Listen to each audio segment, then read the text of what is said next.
முதலாவது விதி universal gravitation, இரண்டாவது விதி எலக்ட்ரோ மேக்னெட்டிக் வேவ் ஃபோர்ஸ். முதல் ஃபோர்ஸ் கிராவிடேஷன் ஃபோர்ஸ், இரண்டாவது எலக்ட்ரோ மேக்னெட்டிக் ஃபோர்ஸ், மூன்றாவது வந்து வீக் நியூக்ளியர் ஃபோர்ஸ், நாலாவது வந்து heavy nuclear force, heavy strong nuclear force அல்லது ஹெவி நியூக்ளியர் ஃபோர்ஸ். இதுல மூன்று விதிகளும் வந்து அணுவுக்குள்ள செயல்படுறது. ஒரு விதி வந்து வெளியே நிக்குது, எது கிராவிடேஷன் ஃபோர்ஸ் வந்து வெளியே நிக்குது. இது இருக்கிற போர்ஸ்லயே வந்து வலிமை குறைந்த போர்ஸ் இருந்தாலும் லார்ஜ் ஸ்கேல்ல பேரளவுல இதுதான் இயக்கிட்டு இருக்கு. இத நாளையும் சேர்ந்து ஒன்றிணைத்தால் அப்போது ஒரு விதி கிடைக்கும். அந்த விதியின் அடிப்படையில் பார்த்தா அந்த சிங்குலாரிட்டி இருக்குன்னு நாம சொல்ல வேண்டியதில்லை. ஏன்னா குவாண்டம் மெக்கானிக்ஸ் வந்துச்சு இல்ல, அப்ப குவாண்டம் கிராவிட்டின்னு அதுக்கு பேரு கொடுத்துடலாம். அப்ப சிங்குலாரிட்டி ஒழிந்து போய் குவாண்டம் மெக்கானிக்ஸ் வரும். அந்த சமயத்துல பிரபஞ்சம் விதிப்படியே உருவாகுது.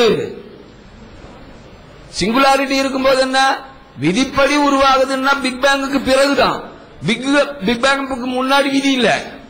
ஆனா இப்ப குவாண்டம் மெக்கானிக்ஸையும் இணைத்து குவாண்டம் கிராவிட்டின்னு அதை மாத்த முடிஞ்சா அப்போ பிக் பேங்குள்ள சிங்குலாரிட்டி ஒழிஞ்சு போயிடும். அங்க என்ன இருக்கும், குவாண்டம் கிராவிட்டி தான் இருக்கும். அப்போ அந்த விதிப்படி பிரபஞ்சம் மொத்தமே உண்டாயிருச்சு. அப்ப கிரியேட்டர் தேவையே அப்படின்னு சயின்ஸால சொல்ல முடியாது. அப்ப அந்த ஒரு நிலைக்கு வந்துச்சுன்னா, அப்படி ஒண்ணு கண்டுபிடிக்க முடிச்சுன்னா கிரியேட்டர் தேவை அப்படின்னு அறிவியல் நிர்பந்தம் செய்யாது. நிர்பந்தம் செய்யாதுன்னா மறுக்கும்னு அர்த்தம் கிடையாது. நிர்பந்தம் செய்யாது, உண்டுன்னு சொல்லாது. இதுதான் உண்டுன்னு நிர்பந்தம் செய்யாது, இல்லைன்னு நிர்பந்தம் செய்யாது. இதுதான் அந்த விதி சொல்லுது. இப்போ விஷயம் என்னன்னா ரெண்டு விஷயம் இதுல. ஒன்னு, அந்த யூனிபிகேஷன் தியரி இன்னும் கண்டுபிடிக்கல, அது இமேஜின், அதாவது எதிர்காலத்துல கண்டுபிடிக்க முடியும் அப்படின்ற ஒரு கற்பனையில இருக்கு. ரெண்டாவது, அந்த விதி கண்டுபிடிச்சா கூட என்ன அர்த்தம், விதிப்படி நடக்குதுன்றத ஒத்துக்கலாம். விதிப்படி நடக்குதுன்றத ஒத்துக்கலாம். அந்த விதி எப்படிப்பட்ட விதி தெரியுங்களா? இப்ப ஒரு ஊர்ல வந்து ஒரு ஸ்டேட்ல வந்து மது அருந்துவது தடை செஞ்சுட்டாங்க. மது அருந்த கூடாது அப்படின்னு தடை செஞ்சுட்டாங்கன்னு வச்சுங்க. இப்ப ஒரு ஆள் மது அருந்துனா சட்டப்படி குற்றமா இல்லையா? அந்த கவர்மெண்ட் மது அருந்தலாம்னு சொல்லிவிட்டா மது அருந்தலாமல்ல, சட்டப்படி குற்றம் இல்ல. ஆனா மது அருந்துற குற்றம் செய்யறான் இல்லையா? அப்ப சட்டப்படி குற்றம் இல்லைன்ற மாதிரி இந்த குவாண்டம் கிராவிட்டின்னு ஒரு தியரியை உருவாக்க முடிஞ்சா தியரி படியே, அதாவது லா படியே இந்த பிரபஞ்சம் உண்டாயிருச்சுன்னு சொல்லாம அப்ப எதுக்கு கடவுள் உண்டுன்னு சொல்லணும் இப்படின்னு அதை கேட்டிருக்கான். இதுல என்ன இருக்குது கடவுளை மறுக்கிறதுக்குன்னு எனக்கு புரியல. சொல்லுங்க.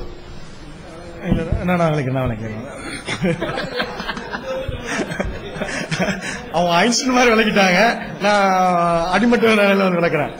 அதாவது 40 பக்கங்கள் அவர் ஒரு பக்கத்தில் சொல்லியிருக்கிறார் இறைவன் இருக்கிறார்ங்கிறதுக்கு. இறைவன் இருக்கிறதாக ஸ்டீபன் ஹாக்கின்ஸ் எழுதியிருந்தார். அதை அவங்க மேற்கோள் காட்டியிருந்தாங்க. அதுக்கு அந்த டாக்டர் சொன்னாரு, டாக்டர் ஐயா சொன்னாரு, நீங்க அந்த பகுதியை மட்டும் படிச்சுட்டீங்க, இன்னும் 40 பக்கத்துல கடைசி 40 பக்கங்கள் சொன்னார் அவரு. கடைசியில் ஒரு 40 பக்கங்கள்ல அதுக்கு இறைவன் இல்லை என்பதை மறுத்து ஆதாரங்களை அள்ளி வீசி இருக்கிறார், அதை நீங்க மறைச்சிட்டீங்க அப்படின்னு சொன்னாரு. நம்ம மறைச்சிட்டோம்ல, அவர் எடுத்து போடலாம்ல. அறிவியலை பத்தி நேற்று பேசணும், இறைவன் இல்லைங்கிறத நிரூபிக்கிறதுக்காக தான் அவர் பேசிட்டு இருந்தோம். 40 பக்கத்துல அடுக்கடுக்கா ஸ்டீபன் ஹாக்கின்ஸ் ஆதாரம் தள்ளி போடுறாரு. நம்மளும் ஸ்டீபன் ஹாக்கின்ஸ் ஏத்துக்கிட்டு அவருடைய ஆதாரங்களை ஏற்றுக்கொண்டு பேசிக்கிட்டு இருக்கிறோம். அவர் ஒரு ஆதாரத்துக்கு போட்டிருக்கலாம்ல, ஏன் போடல? இந்த கேள்வி நம்மகிட்ட வந்திருக்க கேள்வி இல்ல, அவர்கிட்ட போயிருக்க வேண்டிய கேள்வி. ஏன் அவர் போடலண்டா அவர் அப்படி எழுதவே இல்லை. என்ன எழுதிருக்காரு 40 பக்கங்கள்னு பாருங்க. 40 பக்கங்கள்ல நீங்க உள்ள போக வேண்டாம், இண்டெக்ஸ்ல எடுத்துக்கிறோம். அது வந்து 187வது பக்கத்தோட செய்தி முடியுது. அதுக்கு பிறகு அப்பெண்டிக்ஸ் போடுறாரு.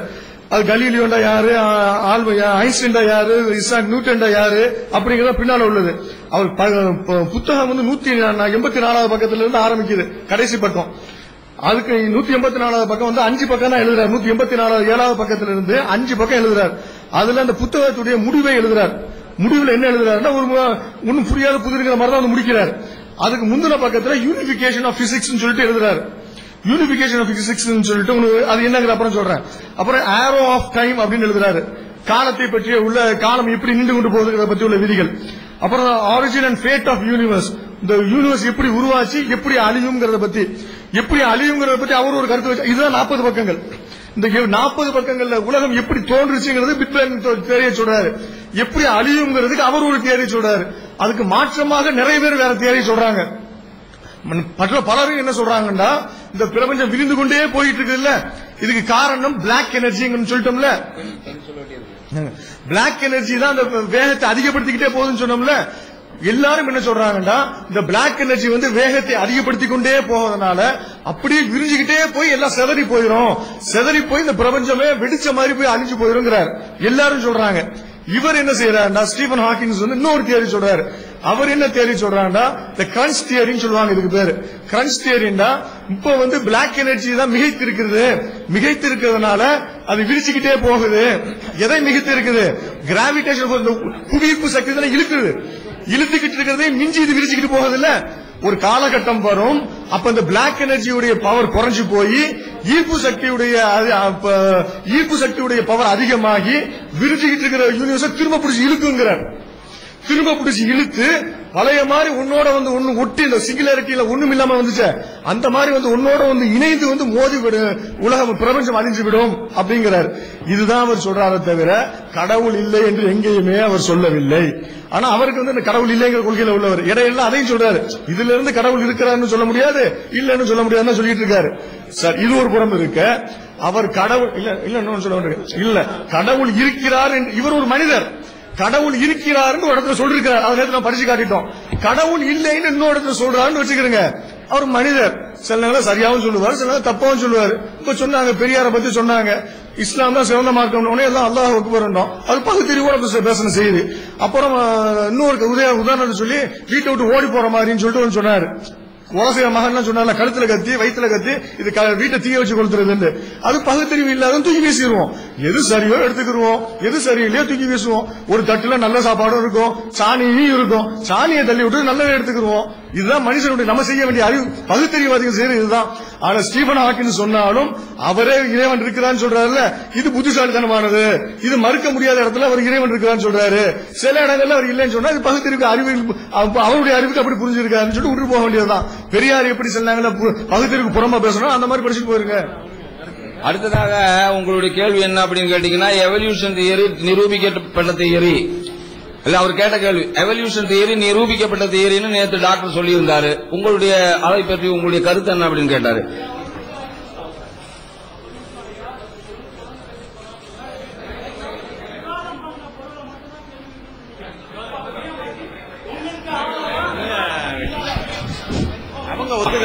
ஒரு நிமிஷம் தொடர்களே, நேற்று வரைக்கும் அந்த இது முடிஞ்ச உடனே எதை விவாதம் பண்ணமோ அந்த விவாத பொருளை மட்டும்தான் கேள்வி கேட்கணும்னு சொன்னீங்க. இன்னைக்கு எல்லாமே முடிய போகுதுங்கிறதுனால திரும்பி ஒரு நாள் 24 மணி நேரம் என்ன வாதம் பண்ணோமோ அதை திரும்பி சொல்லி நீங்க கடவுள் இருக்கிறதா சொல்லிட்டு அங்க போய் நின்றுக்கிறீங்க. இது ஒரு சரியான ஒரு நிலைப்பாடு இல்ல. இப்போதைக்கு நீங்க திரும்பி அதை என்ன சொல்லிருக்கணும், நேற்று கேள்வி கேட்க அப்பா அவர் இருக்கும் போதே அந்த கிளிப்பிங்ஸ வச்சு பதில் சொல்றதுதான் சரியான விஷயமா இருக்கும். இப்ப அவர் போன உடனே நீங்களா ஒரு விஷயத்த சொல்லிட்டு திரும்பி அதை நீங்க ஆரம்பிக்க கூடாது. அப்புறம் நீங்க எல்லாத்துக்கும் ஒரு கேள்வி அதாவது சிங்குலாரிட்டிங்கன்னா அதை புடிச்சு காமிங்க, அறிவியல் பூர்வீக அதை நிரூபிச்சுட்டு அது எவ்வளவு நீளம் அகலம் உருவம் எல்லாத்தையும் சொல்லிட்டு ஏற்றுக்கிறோம் சொன்னாங்க. அது வரைக்கும் தூக்கி வைங்கன்னாங்க. அப்படியே இருங்க, திரும்பி அதே மாதிரி விளக்கம் சொன்னீங்கன்னா ஐயா தான் கூட்டு வரணும், திரும்பி அவங்கள தான் கூட்டு வரணும். சிங்குலாரிட்டியை பற்றி மீண்டும் விளக்கம் தேவையில்லை.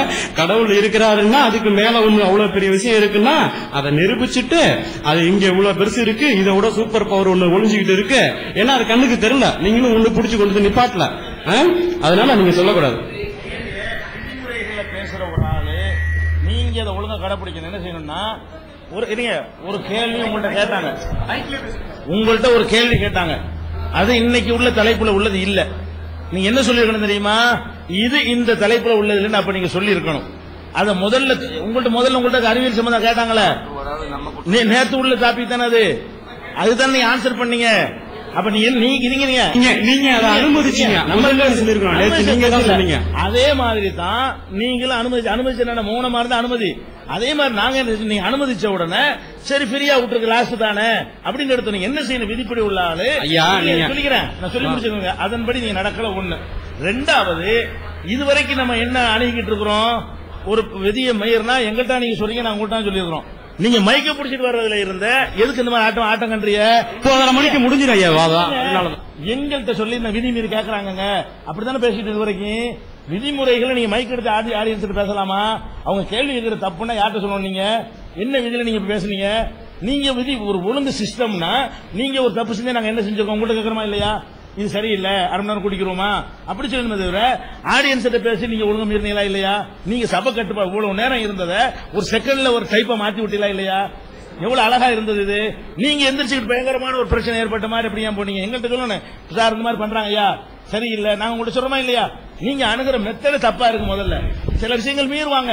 லாஸ்ட் உரையில புதுவாதம் வைக்க கூடாதுன்னு இருக்குது. லாஸ்ட் உரை எங்களுக்கு சொல்லப்படல. நீங்க அந்த இடத்துல குறுக்கிட்டு என்ன செய்ய சொல்லி இருக்கணும். யாவப்படுத்துற விஷயங்கள்ல தான் சில மிஸ்டேக் ஆயிருக்குமே தவிர இப்பவும் அந்த முதல் கேள்வி கேட்கும்போது நீங்க சுதாரிப்பா என்ன பண்ணணும்? இது இன்னைக்கு தலைப்பா, இந்த லாஸ்ட் தலைப்பா, நீங்க எதுக்கு பழைய அந்த இதை பத்தி கேட்டார் முதல் கேள்வி